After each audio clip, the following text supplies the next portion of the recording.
Hello everyone, I'm here today to talk about the word Easter in the King James Bible, which is not in every King James Bible, but I do have one Bible that uses the word Easter. And I wanted to talk about that. There are various ideas why the word Easter is in one and not in the others. I'm going to sit on my foot. Hold on a second.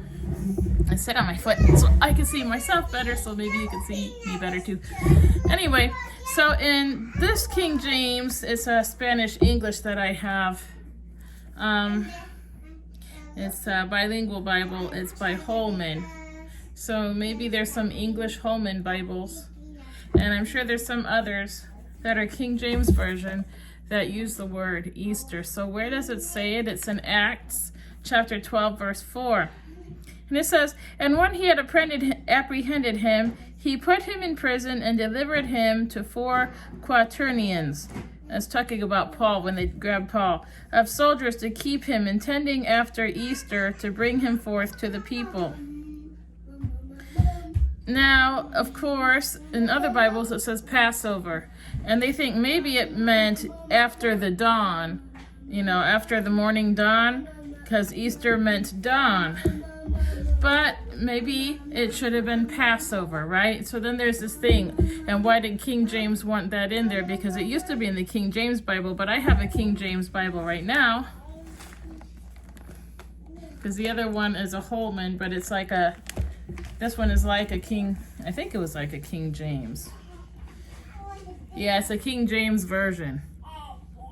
But this King James I have, it just says Passover for Acts 12:4. And it says, "So when he had apprehended him, he put him in prison and delivered him to 4 squads of soldiers to keep him, intending to bring him before the people after Passover." Now, the thing is that I want to talk about here is maybe both words should be there, not one or the other. Now, why do I want to say that? Because it's like in the book of Exodus, where God was showing he is God over all the gods. And in this case, Jesus came because he was sent by God. Jesus is the Messiah, and he is the Son of God. He has powers given to him from God, so he is God the Son. That's why we call him God the Son. Now, that was a whole nother thing I got into with someone. I didn't go very far with him. It's not worth arguing over. But Jesus is also God. But anyway, he's not God the Father. He's God the Son. Now, the thing is, so whether King James, he wanted Easter put in there because that's what they were calling it then, or because he knew something better. But like I was saying, so back in Exodus, God was showing he is the God, the one and only God over all their gods, which I explained in my other Passover videos. And I believe because he came to the Jews and to the Gentiles, he wanted to bring in all the fold. He wanted to come for all the world. So that's why I think maybe both words are actually accurate. Because it wasn't Easter. They weren't celebrating Easter in Bible times. It wasn't Easter even throughout our whole Bible. It never said to celebrate it being called Easter. We're just supposed to break the bread and drink the wine. And it was unleavened bread once a year to commemorate Jesus' death and resurrection. So in John chapter 19, of course, the crucifixion of Christ, starting at verse 17. "And he, bearing his cross," now he carried out, they already had the stakes out there. Was it trees that they used out there? Maybe, because some believe that. Or was it stakes out there? It doesn't really matter because that doesn't affect your salvation. But he was carrying the part that goes across like this. That's the part he was carrying on his back. That's the part that they were going to nail up. He had to carry that. "And he, bearing his cross, went out to a place called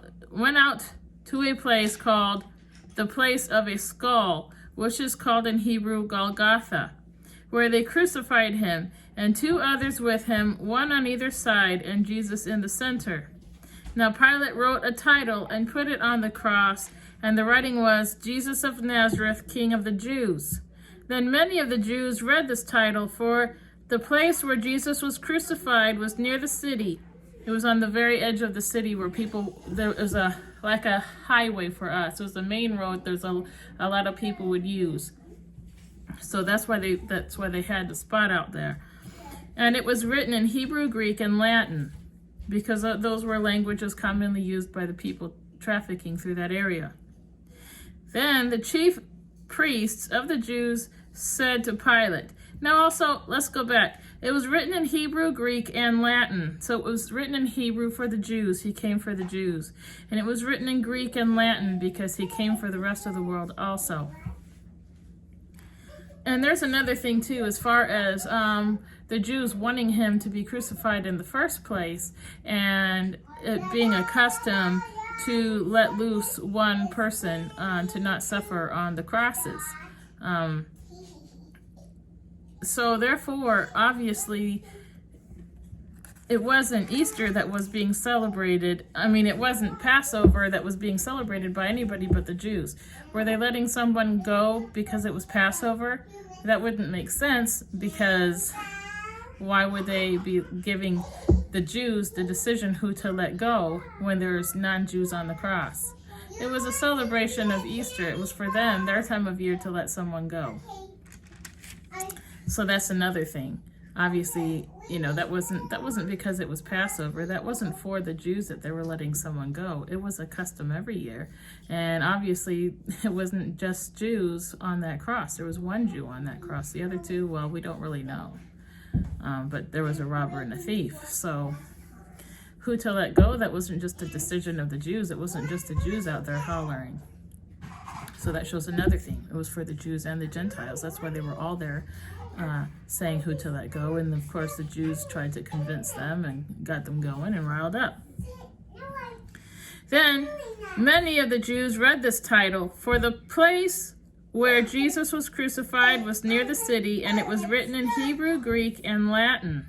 Then the chief priests of the Jews said to Pilate, "Do not write the King of the Jews." But he said, "I am the King of the Jews." See, so they wanted it to say, I am the King of the Jews, because that's what he was saying. They didn't want it to be the King of the Jews, because that makes it like set in stone.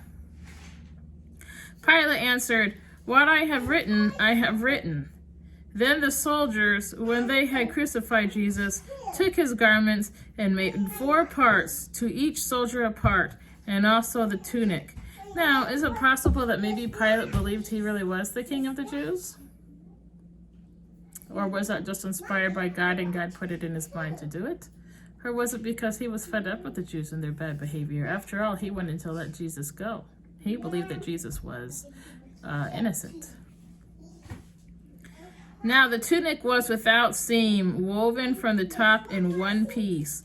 The tunic was also kind of like the veil, the curtain that was ripped in half. It was also just in one piece. And in God's body, Jesus' body, his legs were not broken. It was in one piece when he died. They said therefore among themselves, "Let us not tear it, but cast lots for it, who it shall be, and the scripture might be fulfilled, which says, they divided my garments among them, and for my clothing they cast lots." Now that's as far as I want to go with that part. Okay, I stopped the video to, to do something. So, another thing I wanted to mention is Jesus is Jesus of Nazareth. I wanted to mention that Nazareth means branch. So, actually have it. Nazareth derived from one of the Hebrew words for branch, namely netzer. Netzer is written like that. I don't know if you could see it good enough. That's the way it's written. And it says it alludes to the prophetic messianic words in Isaiah 11:1, "From Jesse's roots a branch, netzor, will bear fruit." And I wanted to mention that because of something.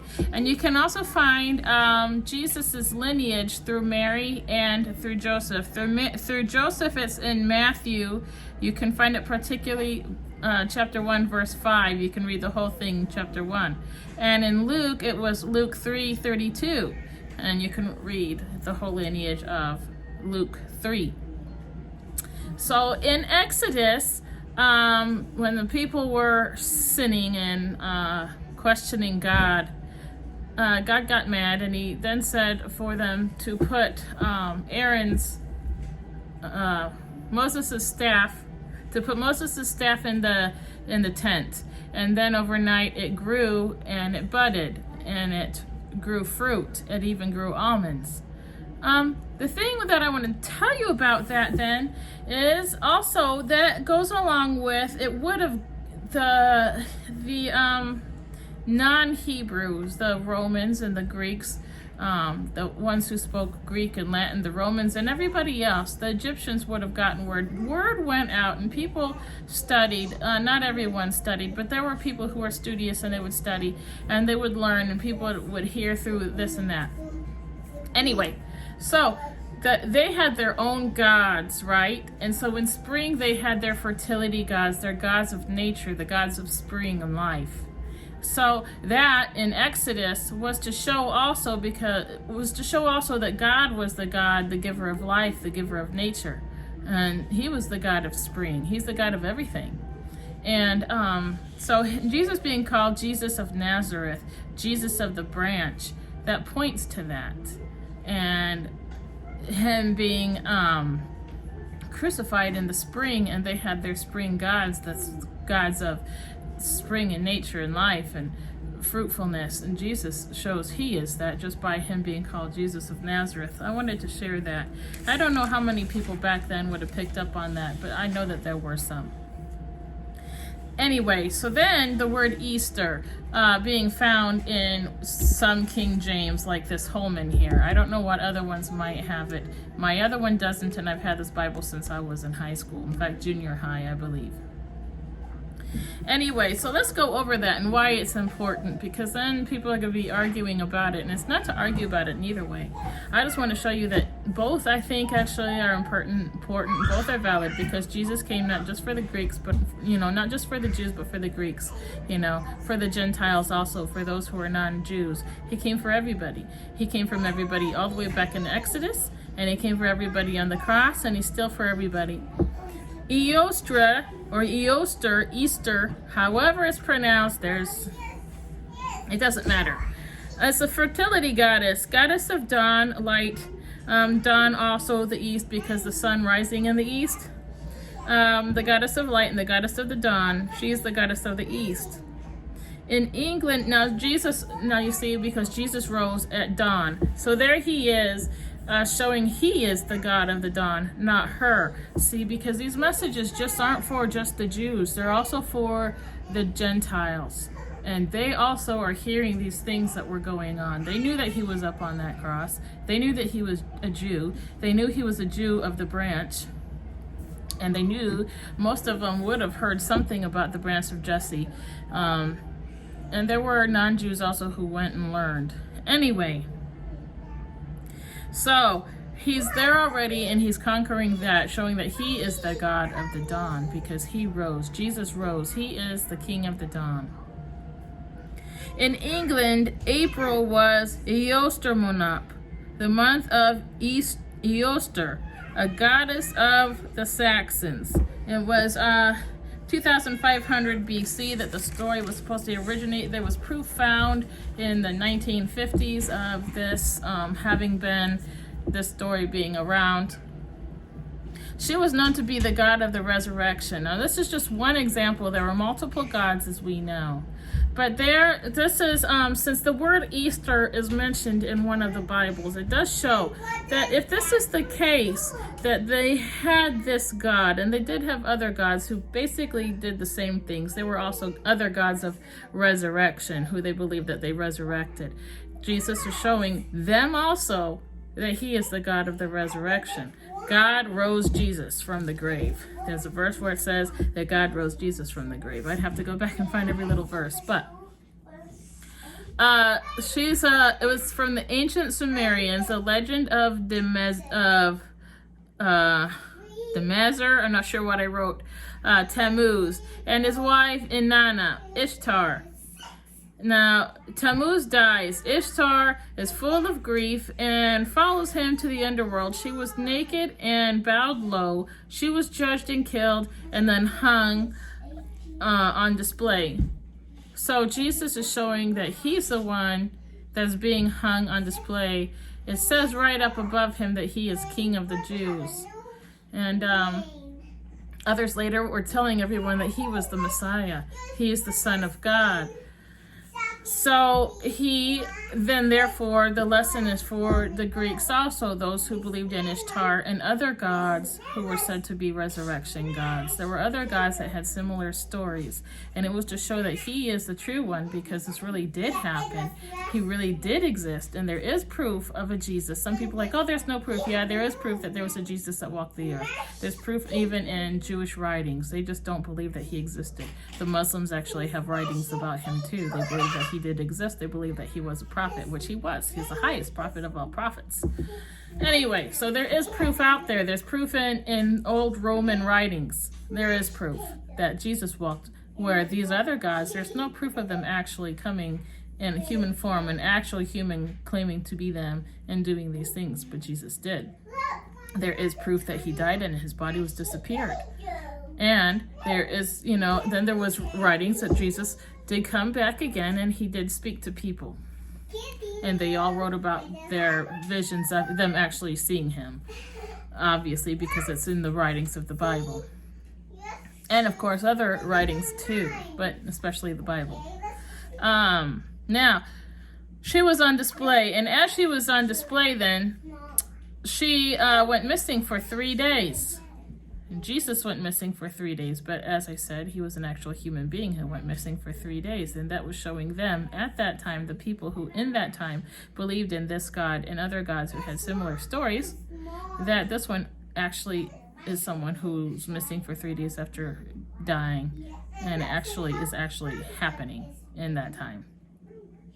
Now, while she was missing, the earth loses the fertility, the crops cease, the animals stop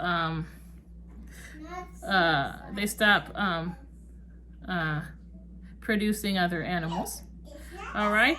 Now, when Jesus died, of course, there was an earthquake, and everything went dark. So that kind of connects with that a little bit. And there's this book here I have, actually, Almanac of 2020, and it mentions various gods. Okay, and I wanted to show you on here that there is a god. Here it is, Zeus, a Greek god, Zeus. It says, was the most powerful of all the gods and top Olympian. He wielded a thunderbolt and was the god of the sky and thunder. So when Jesus died, there was lightning and thunder in the sky, and then the curtain broke. There was an earthquake, and it says also there's a god of earthquakes. Poseidon was a Greek god, and Poseidon, the Greek god, was the brother of Zeus, and he was the god of the sea and earthquakes. So their God is showing the Greeks at that time that he is the god of earthquakes, and he is the god of the sky and lightning, because those things happened when Jesus died on the cross. And that's why there were a couple soldiers. I'd have to find the verse for that too, but you guys can go and read through the story of Matthew, Mark, or Luke, and it'll say that there were a couple soldiers who said he really must have been the Messiah. He must have been who he said he was. So he's showing the Greeks also by these things happening. He's not just there for the Jews. He's also there for the Greeks, just like in Exodus. In Exodus, he was showing the Egyptians as well as the Jews that he was who he said he was, the one and only. So I wanted to show you that. And of course, there were other gods, of course, many. A god of the air, Shu, the god of the air, that's Egyptian. Tefnut, the god of rain, goddess of rain. Those things happened in Exodus. Nut, the goddess of the sky, and of course God made hail fall from the sky. God did all those things in Exodus. And now when Jesus died, also with the lightning and the thunder and the darkness, the darkness coming over for a certain amount of time. So he's showing the Greeks also by being on the cross that he is who he says he is. He is the King of the Jews. He is the Messiah. He is the Lord, the Son of God. And they are connected. See, God the Father, God the Son, and God the Holy Spirit, they're connected. And Jesus, there's many instances. I'll just go ahead and say it because you can't avoid it in this video, obviously. So many verses where Jesus is talking about his Father in heaven who sent him, who told him what to say. He gives him the words to say. He said he went to be about his Father's business when, he was still with his parents. He then prayed and he spoke to God, and even on the cross he spoke to his Father, and he says, Father, why have you forsaken me? Because God couldn't bear to watch on. So it's obvious that the two are connected. They can hear each other, and there's many instances through the Bible. So they're connected. Is Jesus God the Father? No, because he speaks to his Father and he speaks of his Father. You disagree with me, but that's where I am on that. So that couldn't have been avoided in this video. I talked about it. Let's continue. I want to continue. For the Romans, they had the god Jupiter, the god of the sky. Mercury, the son of Jupiter, was the messenger of the gods and the god of travelers. Now we had travelers that were crossing, and they saw that sign, he was on the road of the travelers. Find that interesting too. So there you go. So he's there for the Greeks also. Let's keep reading this just a little bit. He gave her power to return to earth. She found another god to help her. And he helped her to return to earth as the light of the sun for 6 months. And Jesus is said to be the light of the world. He spoke about himself being the light of the world. He is spoken of as being the light of the world. And as I said, when he was on the cross, everything went dark, which shows that he is the king. And he is the light of the world. After that, everything went light. Tammy returns to the underworld for 6 months. And Jesus went, he didn't go for 6 months. He went just for 3 days. Ishtar pursues him. The water god rescues them, thus the cycles of winter and spring and life. The light conquering darkness, winter to spring.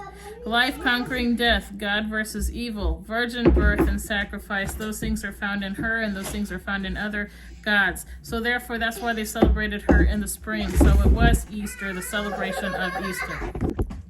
Okay, so to finish up, I want to read this verse.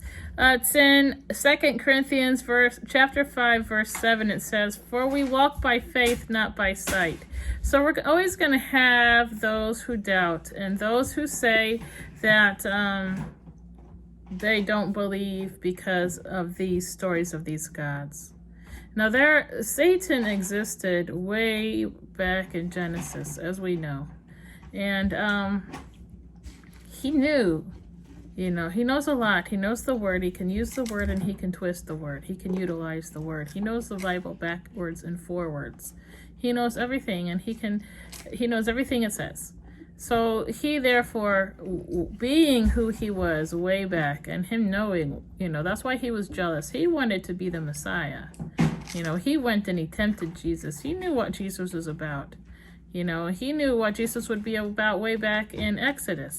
I believe that maybe Satan had the people also believing how they believed. They had those gods way back then. Satan knew. He wanted the firstborn dead then. He had all the firstborn Jews killed. Do you think that was just human beings doing that? Yeah, it was their reasoning.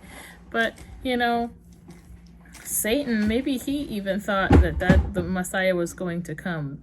And that's why he wanted the firstborn dead, That's just a thought of mine.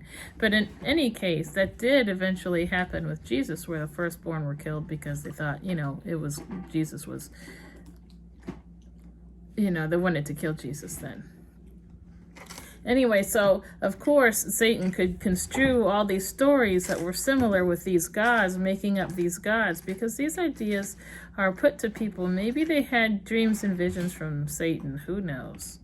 These ideas of these gods, maybe they were just made up because people wanted, they wanted to worship nature because there's some basics there. But there's such similarities to the story of Jesus. Satan wanted to confuse people. He caused confusion then, and he causes confusion now. That's why they had those stories, and that's why God had to keep coming back and trying to show, no, I am the God. I am the one and only. I am the one and only. I am the God of the sky. I am the God of the earth. I am the God of fertility, because he is the creator of human life. God always had to come back. He came back in Exodus, and he came back That's just one example, Exodus. And then with Jesus, he's always having to show these people that he is God. Not their little gods. Satan is the one who puts these ideas into these people's heads about these gods because he wants to create confusion. He wants what Jesus has. He wants to be the Messiah. He wants to be the one in that position. He's jealous. And so my thing is, 2 Corinthians 5 verse 7, for we walk by faith, not by sight. We have to believe by faith. There's proof of this and there's proof of that. There is proof that Jesus walked the earth. I don't care if people say that there's not proof. Yes, there is. But anyway, point being that in the time that we're in now, we're in the time of faith. People are going to believe or they're not going to believe. But we're not going to be given miracles to believe because we're supposed to believe by faith. Miracles can happen, but Jesus wants us to believe by faith, and then he'll do miracles for us. He doesn't necessarily do miracles like he did with Jesus. And even when Jesus did do miracles, many still didn't believe. So there you go. But I wanted to show you the importance of it. So we can't really know, in my opinion, Jesus says that we are supposed to be set apart. We are supposed to be a people set apart, a strange people in a strange land. He says we are not from here. We belong to God. We believe in God. We belong in God's kingdom. A lot of people, they already have their Easter thing going. But I hope that you all consider some things. I have some things up on my Facebook, some ideas for you all to keep it Bible focused. You don't have to use eggs and the Easter candies. You can get them candies that aren't Easter candies because God says we are supposed to avoid all appearances of evil. Well, anything that's not from God, technically, if it's in worship of creation or in worship of other gods, that is considered evil. Now, you're not evil for doing these things, but it's just to say that you appear as the world appears. You appear to belong to the world, to be one of the world instead of one of God. We are supposed to be separate, set apart. We're supposed to do different things. So we're supposed to, in a sense, call attention to ourselves by being different. They're going to be like, well, why don't you celebrate? And they're going to be asking that. Or they're not going to ask you, why do you celebrate like they do? We're supposed to win the Jews by jealousy. You're not going to win the Jews by jealousy with Easter eggs. Maybe some children, but the adults, they see us already, as sinful. So that's just my opinion on it, but it is possible to make it just about Jesus, which, and in this day and age, we really have to raise our children up strong in the faith and make it just about Jesus. Drill it into their heads, everything about Jesus, that we are about Jesus. We are not of the world. We do things differently. And, you can get the ideas from my Facebook page. If you don't have the Facebook page, maybe I'll put a little link to my Facebook under my video for those on YouTube. For those of you guys seeing my videos on Facebook, don't forget that I actually do have posts and I don't try to inundate you. So you don't have to be afraid by hitting like or following my page and me inundating you with things. I'm not one of those that posts like verses every single day, 2, 3, 5, 10, 100 verses every day. Some of them out there that are Bible pages, they're not really out there so much to teach, because if they would, they wouldn't inundate people with 100 verses a day. Some of them really do put out 100 or more verses a day. And I'm not going to inundate you, because if I put something out there, it's because I have a message that is on my mind. But I'm still not going to inundate you with stuff. I won't overload you, so you don't have to be afraid by following me. That I'm just going to be filling up your page, just taking over your news feed. I'm not going to be doing that. But I do have ideas for you guys that you can do that are different. And because we are supposed to be set apart, we are supposed to be different. We're supposed to be seen as different and do things differently. So that way people will be like, hey, why are you so different? And then they might start asking questions and find the Lord that way. That's just my opinion, and you might disagree with me, but do try to make it more about Jesus no matter what you do. Call it a day of Ascension, an Ascension Sunday, or I think that's the right words. Ascension Sunday. I forgot the word right now. But anyway, it can be called that instead of Easter for you. Christ is risen. That's what it's about. It's about Christ. It's not about the eggs. So, Resurrection Sunday. Yes. that's the word, Resurrection Sunday. That's a much better term because that's what we're doing instead of Easter, even if you might be doing that too. But I do hope that with time through the years, it's hard to do. It's not like everybody does it just like, it takes time. Life is about learning, and don't forget that. Just because you've done something for a certain amount of years, your children can adapt, and you can still make it fun for them without making it about the Easter Bunny and without making it about Easter eggs and Easter candies. You can still get them candies that aren't Easter candies, so that way, you're going through the checkout line. It doesn't look like you're celebrating what the world celebrates. You're doing something different. Like my daughter just got these out. See, I get them little candies too, make it, a time set apart and give them something special. But anyway, had another verse in my mind, but now with a Kit Kat girl, I've forgotten what I was going to say. But anyway, we can be a people set apart, and we have to make the Jews jealous as well as the Gentiles jealous. And we can't make the Jews jealous by doing something that they see as sinful. And we can't win the Gentiles. You can win some, but Jesus said to go out into the world and preach the gospel. That's how he wants us to win them, with the gospel. He doesn't want us to win them with, with the world, with their traditions that they already have, taking their book and putting a different title on it and then telling them that, that's just the way I see it. I see that we are supposed to be different, we're not supposed to be seen as one of everybody else. That's also why I want to tell you, I don't know if I've told you, stop it or else you're not going to get your candy. Settle down. Oh, this is another thing. We've been hiding butterflies and snakes and frogs and re-hiding them. There's different things that you can do with that, bugs and frogs, snakes, and, butterflies. Grasshoppers, and so we've all been hiding them in little places, and as we find them, we re-hide them. Another idea would be if you can, and I want to tell you, you can get them in the toy section of the store. You can get them in the party favors section of the store, in the Dollar General section of the store, in the babies section of the store. You can get little frogs, and you could use little lambs, because Jesus is the lamb, and hide those and re-hide them as you find them, or hide them all and then give a little gift to everybody once they've found all of theirs. Like each one could have their particular animal that they're looking for, bug or whatever. You could just have everybody go find as many as they want and then give them some candies at the end. It doesn't have to be Easter candies. It could just be candies. But, tell them that that's because it's God's creation. Relate them to the book of Exodus. Relate them to Jesus being the Lamb of God. There are different ways that you can do it. So there are different things that you can do. You don't have to do it the way the world does it. You can make it Bible-based, Bible-focused. We also painted sun catchers. We did frog sun catchers and sun catchers. Sun because in Exodus, the Hebrews were in the light while the Egyptians were in the dark. And we did crosses because Jesus died on the cross for our sins, and that's a beautiful thing for us, even though it's a sad thing that happened and, pretty disgusting practice that they had back then. But anyway, so those are some ideas. You can do different things like that. You don't have to do things the way that everybody else does, and they can still have fun. Those are my thoughts on it. You don't have to do everything I say, but they're just some thoughts.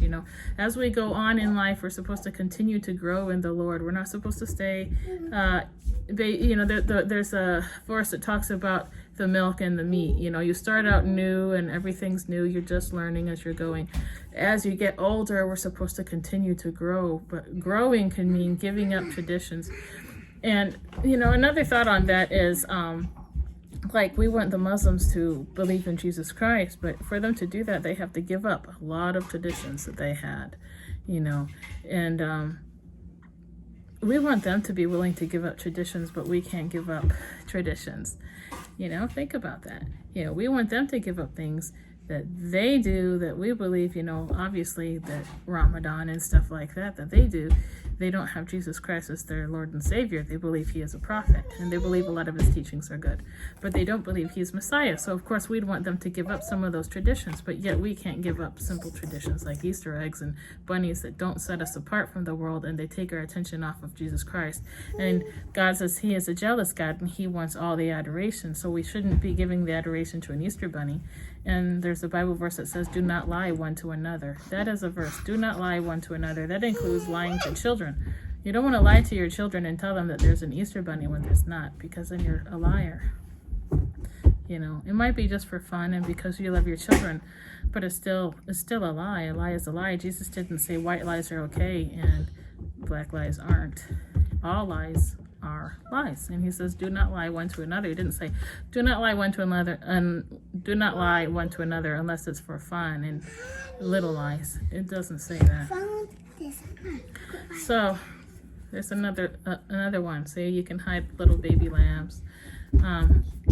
Anyway, so that's all I have for you guys today. I hope you're not hating me now because of this video, but those are my thoughts, and you know, I'm here to help you guys to grow, and for myself too, of course, because it keeps me in the Word, and it keeps me studying and thinking, and keeps me focused also. So anyway, I hope you guys all have a blessed Resurrection Sunday, a blessed Passover, and a good happy Sabbath, because today is the day of rest. That's why we all have Saturdays off. Well, no, that's the way that I didn't really want to say it that way. Not everybody has Saturday off, but that's why Saturday is thought to be a day off. Not everybody does have it off, but do take some time for the Lord on Saturday if you can, and every other day of the week if you can as well. Because Saturday is the Sabbath. Jesus never said he changed that. It's okay to worship on Sunday because Jesus said that he is there where everyone else is. The thing is, Jesus says where 2, 3 or more are gathered, there he is in the midst of them. So it's not a sin. Don't tell people that it's a sin to go to church. The sin is to say that Jesus changed the Sabbath from Saturday to Sunday. The Sabbath wasn't changed. They have a reason for worshiping on Sunday because they believe he rose on Sunday. That's fine. It doesn't change your salvation. It's not a salvation issue. The salvation issue is the misteachings that we have to get right. We have to read for ourselves. We can't just believe it just because the church says, hey, it says this, so believe it that way. Read it for yourself and read it in its entirety. Don't just take verses here and there. You still need to read the whole chapter. Anyway, thank you for being with me, everybody. Until next time, bye-bye.